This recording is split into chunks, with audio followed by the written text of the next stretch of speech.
नमस्कार। बिहार मैटर्स में आपका स्वागत है। मैं आपकी सीनियर एजुकेटर बोल रही हूँ और आज हम बात करने वाले हैं बिहार की संस्कृति और विरासत से जुड़े करंट अफेयर्स पर। जी। और इसमें हम फरवरी 2026 तक के जो भी लेटेस्ट अपडेट्स हैं उन सबको कवर करेंगे। ये टॉपिक बीपीएससी, बीएसएससी या बिहार पुलिस जैसी सभी परीक्षाओं के लिए बहुत जरूरी हो गया है। बिल्कुल। अक्सर एस्पिरेंट्स इसे मतलब थोड़ा हल्के में ले लेते हैं। उन्हें लगता है कि संस्कृति का मतलब बस कुछ त्योहारों के नाम रट लेना है, पर अब वो बात नहीं रही। सही कहा आपने। अब पैटर्न बदल गया है। अब सवाल सिर्फ ये नहीं आता कि छठ पूजा किस राज्य का पर्व है। अब तो जीआई टैग्स पर सवाल आते हैं। यूनेस्को की लिस्ट में बिहार की कौन सी विरासत शामिल होने वाली है, इस पर सवाल आते हैं। हाँ, और स्वदेश दर्शन जैसी योजनाओं का बिहार के पर्यटन पर क्या असर पड़ रहा है, ये सब पूछा जा रहा है। ये एक तरह से कल्चर और इकोनॉमी का मिला-जुला रूप है। तो आज हमारी कोशिश यही रहेगी कि हम इन सभी पहलुओं को एक-एक करके समझें। हम सिर्फ क्या नहीं, बल्कि क्यों और कैसे पर भी बात करेंगे, ताकि परीक्षा में कोई भी घुमावदार सवाल आए तो एस्पिरेंट्स उसके लिए तैयार हों। बिल्कुल। तो शुरू करते हैं। चलिए, सबसे बड़े सांस्कृतिक आयोजन से शुरू करते हैं। बिहार दिवस 2025। ये 22 से 24 मार्च को पटना के गांधी मैदान में हुआ। वैसे तो ये हर साल होता है, पर इस बार क्या खास था? हर साल होता है, ये सही है, लेकिन परीक्षा के लिए हर साल की थीम सबसे जरूरी होती है। अच्छा। 2025 की थीम थी उन्नत बिहार, विकसित बिहार। अब ये सिर्फ एक नारा नहीं है, समझिए। इस थीम के जरिए सरकार अपनी प्रायोरिटीज को जनता के सामने रखती है। हाँ, मैंने देखा है। जब आप गांधी मैदान में जाते हैं तो एक तरफ तो सांस्कृतिक कार्यक्रम चल रहे होते हैं, लोक कलाकार होते हैं। और दूसरी तरफ अलग-अलग विभागों के पंडाल लगे होते हैं, है ना, जहां वो अपनी योजनाएं और उपलब्धियां दिखाते हैं। जैसे कृषि विभाग बताता है कि जैविक खेती में क्या नया हो रहा है, या फिर उद्योग विभाग दिखाता है कि नए स्टार्टअप्स को कैसे मदद मिल रही है। एग्जैक्टली। तो बिहार दिवस सिर्फ जश्न नहीं है, ये राज्य के विकास का एक रिपोर्ट कार्ड भी है, जो संस्कृति के मंच पर पेश किया जाता है। ये बिहार के अतीत और भविष्य का संगम है। बहुत बढ़िया। और अगर बिहार दिवस राजधानी में बिहार की तस्वीर दिखाता है, तो राजगीर महोत्सव दुनिया को बिहार बुलाता है। हाँ, ये 19 से 21 दिसंबर को राजगीर अंतर्राष्ट्रीय कन्वेंशन सेंटर में हुआ। इसका मुख्य उद्देश्य क्या है? इसका मेन मकसद है ब्रांडिंग, लेकिन इसे थोड़ा गहराई से समझना होगा। देखिए, बिहार की एक छवि बनी हुई है समाचारों में। पिछड़ापन, राजनीति, अपराध। सही बात है। राजगीर महोत्सव उस छवि को तोड़ने का एक बहुत बड़ा प्रयास है। सोचकर देखिए, जब जापान या थाईलैंड से कोई पर्यटक बोधगया आता है तो वो बौद्ध सर्किट का हिस्सा होता है, लेकिन जब वही पर्यटक राजगीर महोत्सव में शास्त्रीय संगीत सुनता है, स्थानीय लोक नृत्य देखता है और बिहार के व्यंजनों का स्वाद लेता है, तो वो वापस जाकर सिर्फ बोधगया के मंदिर की बात नहीं करेगा। बिल्कुल, वो राजगीर के माहौल की, यहाँ की कला की और लोगों की बात करेगा। वो एक अनुभव लेकर लौटेगा। और यही असल ब्रांडिंग है, एक ऐसा अनुभव बनाना जो समाचारों की हेडलाइन से बिल्कुल अलग हो। जी, ये बिहार को एक जीवंत सांस्कृतिक गंतव्य के रूप में स्थापित करता है। तो एक तरफ हम दुनिया को बिहार बुला रहे हैं और दूसरी तरफ हम बिहार को दुनिया तक ले भी जा रहे हैं। इसका सबसे अच्छा उदाहरण शायद दिल्ली हाट में हुआ बिहार उत्सव 2025 है। हाँ, ये बहुत मजेदार कॉन्सेप्ट है। दिल्ली मतलब भारत की राजधानी है, वहां पूरा देश और दुनिया बसती है।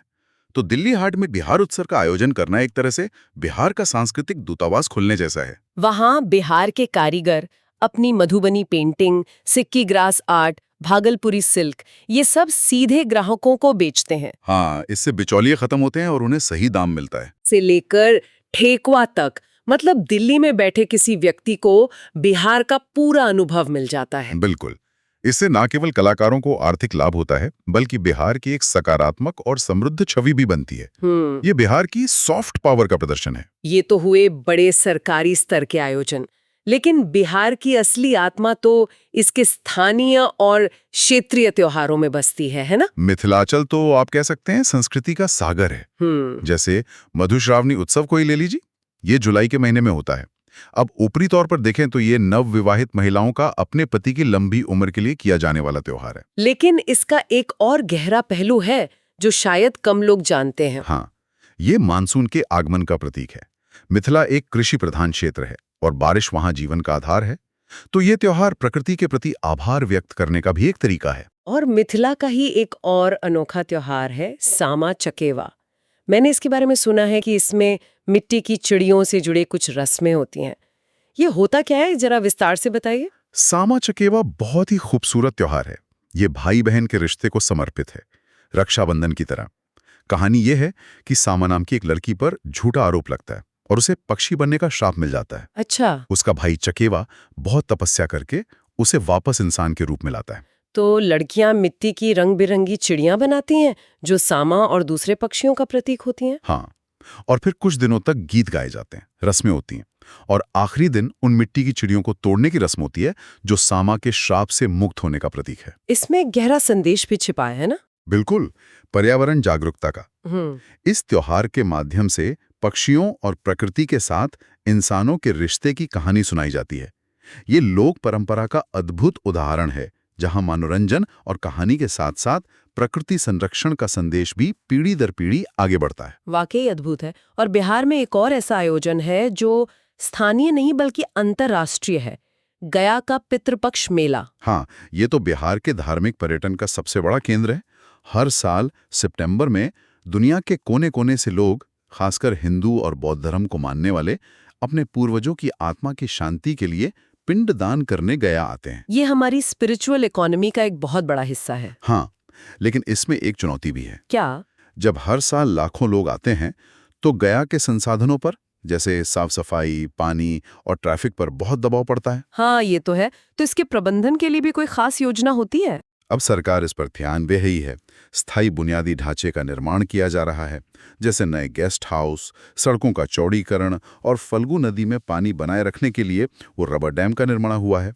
अच्छा, रबर डैम। जी, कोशिश यही है कि हम इस प्राचीन परंपरा को आधुनिक सुविधाओं के साथ जोड़ सकें, ताकि पर्यटकों का अनुभव भी बेहतर हो और स्थानीय व्यवस्था पर दबाव भी कम पड़े। ये तो हुई हमारी स्थानीय और धार्मिक परंपराएं।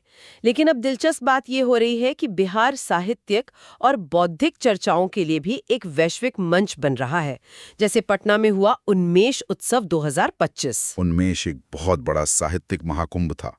सोचकर देखिए, 15 देशों के 550 से ज्यादा लेखक, कवि और विचारक एक साथ पटना में। अरे वाह! ये इस बात का संकेत है कि बिहार अपनी उस पुरानी पहचान को फिर से हासिल कर रहा है, जब नालंदा और विक्रमशिला जैसे विश्वविद्यालय ज्ञान के वैश्विक केंद्र हुआ करते थे। और इसी कड़ी में नालंदा साहित्य उत्सव भी हुआ, जिसका फोकस इस बार पूर्वोत्तर भारत पर था।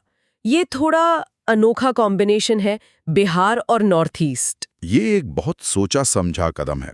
अक्सर मुख्यधारा भारत में पूर्वोत्तर की भाषाओं, साहित्य और परंपराओं पर ज्यादा बात नहीं होती। सही बात है। नालंदा की ऐतिहासिक धरती पर इस उत्सव का आयोजन करके बिहार ने एक पुल बनाने का काम किया है।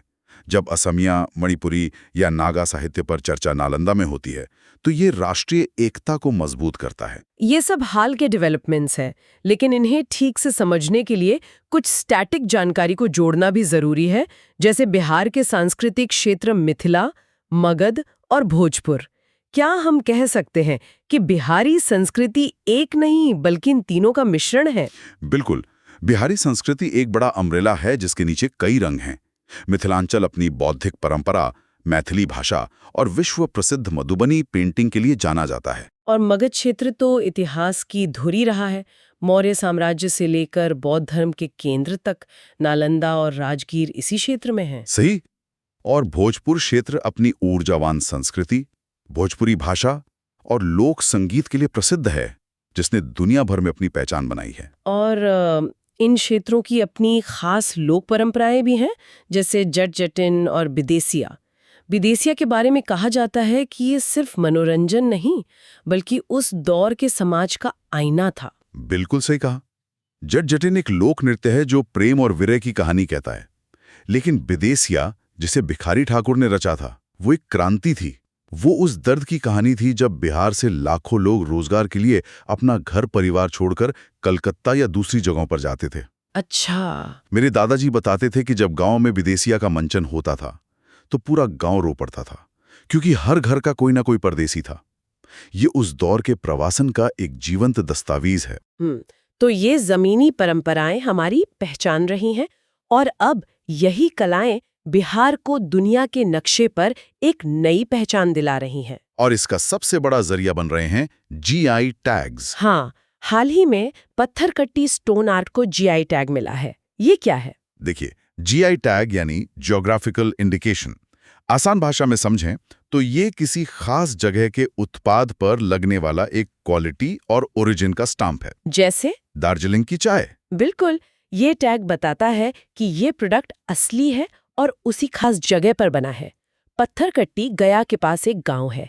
वहां के कारीगर पिछले 300 सालों से एक खास काले ग्रेनाइट पत्थर पर हाथ से नक्काशी करके मूर्तियां बनाते हैं। तो इस टैग से उन्हें क्या फायदा होगा? फायदा ये है कि पहले ये कला लगभग खत्म हो रही थी, क्योंकि कारीगरों को मशीनों से बने सस्ते सामान के सामने सही दाम नहीं मिलता था। अब जीआई टैग मिलने से इसे कानूनी संरक्षण मिल गया है। इसकी नकल नहीं की जा सकती। और अंतर्राष्ट्रीय बाजार में इसकी एक अलग पहचान बनेगी। जी, जिससे कारीगरों की आमदनी बढ़ेगी। ठीक वैसे ही जैसे 2022 में मिथिला मखाना को जीआई टैग मिलने के बाद हुआ था। हाँ, मखाना को जीआई टैग मिलने के बाद तो किसानों की आय में 25-30% तक की बढ़ोतरी हुई है। पैकेजिंग बेहतर हुई, ब्रांडिंग हुई। और अब ये दुनिया भर के सुपरमार्केट्स में एक प्रीमियम प्रोडक्ट के तौर पर बिक रहा है। यही जीआई टैग की ताकत है। और अब जो सबसे बड़ी खबर है वो है छठ महापर्व को यूनेस्को की सूची के लिए प्रस्तावित किया जाना। ये तो बहुत बड़ी बात है। बहुत बड़ी बात है। पर इसमें एक शब्द आता है अमूर्त विरासत। इसका क्या मतलब है? देखिए, यूनेस्को 2 तरह की विरासतों को मान्यता देता है। एक है मूर्त या टैंजिबल विरासत, यानी वो चीजें जिन्हें हम छू सकते हैं, जैसे नालंदा के खंडर या महाबोधि मंदिर। ये हमारे 2 यूनेस्को वर्ल्ड हेरिटेज साइट्स हैं। सही। और दूसरी होती है अमूर्त या इंटेंजिबल विरासत, यानी वो परंपराएं, त्योहार जिन्हें हम महसूस कर सकते हैं लेकिन छू नहीं सकते। बिल्कुल। जैसे बंगाल की दुर्गा पूजा और गुजरात का गरबा, ये दोनों भारत की अमूर्त विरासत के रूप में यूनेस्को में दर्ज हैं। छठ को इसी लिस्ट के लिए 2026-27 के चक्र में प्रस्तावित किया गया है। छठ को ही क्यों चुना गया? इसकी खासियत क्या है? यहाँ पर ही सबसे दिलचस्प बात है। छठ को सिर्फ एक धार्मिक त्योहार के रूप में नहीं देखा जा रहा है। इसके 3 पहलू बहुत मजबूत हैं। पहला, ये पूरी तरह से प्रकृति को समर्पित है। सूर्य और जल की सीधी पूजा। हाँ, ये पर्यावरण अनुकूल त्योहार है। दूसरा, इसमें सामाजिक समानता है। इस पूजा में किसी पुजारी की जरूरत नहीं होती। कोई भी किसी भी जाति का व्यक्ति इसे कर सकता है। अमीर और गरीब सब एक ही घाट पर एक साथ अर्घ्य देते हैं। बिल्कुल। और तीसरा, ये लोक परंपरा की शक्ति का प्रतीक है। अगर छठ को ये सम्मान मिलता है तो ये बिहार की सांस्कृतिक पहचान के लिए एक मील का पत्थर साबित होगा। सरकार भी इन विरासतों को बढ़ावा देने के लिए काम कर रही है। केंद्र सरकार की स्वदेश दर्शन 2.0 योजना का बिहार में क्या हो रहा है? स्वदेश दर्शन 2.0 का फोकस अब सिर्फ इंफ्रास्ट्रक्चर बनाना नहीं, बल्कि एक पूरा अनुभव तैयार करना है। बिहार में इसके तहत 2 बड़े प्रोजेक्ट चल रहे हैं। पहला, बोधगया में एक विश्व स्तरीय बौद्ध ध्यान केंद्र बन रहा है। अच्छा, एक मेडिटेशन सेंटर। जी, इसका मकसद है बौद्ध देशों से आने वाले उन पर्यटकों को आकर्षित करना जो सिर्फ घूमना नहीं, बल्कि ध्यान और आध्यात्म का अनुभव करना चाहते हैं। और दूसरा प्रोजेक्ट सोनपुर में है। हाँ, एशिया के सबसे बड़े पशु मेले सोनपुर मेला ग्राउंड में एक आधुनिक पर्यटक सुविधा केंद्र बनाया जा रहा है। अभी सोनपुर मेला ज्यादातर स्थानीय लोगों तक ही सीमित है।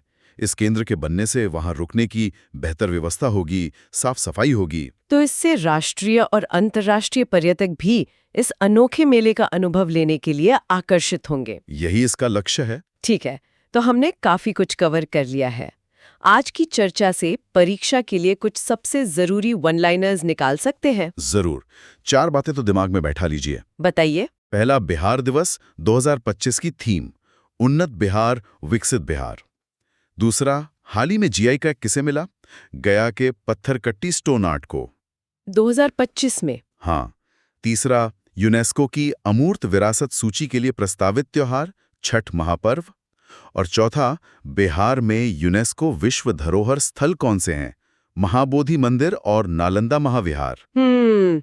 ये 4 पॉइंट सीधे सीधे ऑब्जेक्टिव सवालों में आ सकते हैं। बिल्कुल। इतनी सारी जानकारी है, त्योहार, सांस्कृतिक क्षेत्र, जीआई टैग, यूनेस्को, सब कुछ याद रखने का कोई स्मार्ट तरीका है ताकि रिवीजन के वक्त आसानी हो? हाँ, आप इसे 4 हिस्सों में बांटकर याद रख सकते हैं। एक छोटा सा फॉर्मूला बना लीजिए, FCGU। FCGU? हाँ, F से फेस्टिवल्स यानी त्योहार जैसे बिहार दिवस और राजगीर महोत्सव। C से कल्चरल रीजन्स यानी सांस्कृतिक क्षेत्र, मिथिला, मगध, भोजपुर। G से जीआई टैग्स, पत्थरकट्टी और मखाना। और U से यूनेस्को लिंक्स, नालंदा, बोधगया और छठ का प्रस्ताव। अच्छा, ये तो बहुत आसान हो गया। इस तरह से जब आप नोट्स बनाएंगे या रिवीजन करेंगे तो कोई भी टॉपिक छूटेगा नहीं और सब कुछ व्यवस्थित रहेगा। बहुत बढ़िया। तो अगले लेक्चर में हम कवर करेंगे बिहार के हस्तशिल्प, पारंपरिक उद्योग और सांस्कृतिक अर्थव्यवस्था से जुड़े करंट अफेयर्स, जो बिहार की अर्थव्यवस्था और संस्कृति दोनों से जुड़ा हुआ एक महत्वपूर्ण टॉपिक है। तो ये था आज का लेक्चर बिहार मैटर्स पर। याद रखिए, बिहार कल्चर और करंट अफेयर्स मजबूत होगा तो जीएस स्कोर बूस्ट होगा। मिलते हैं अगले लेक्चर में।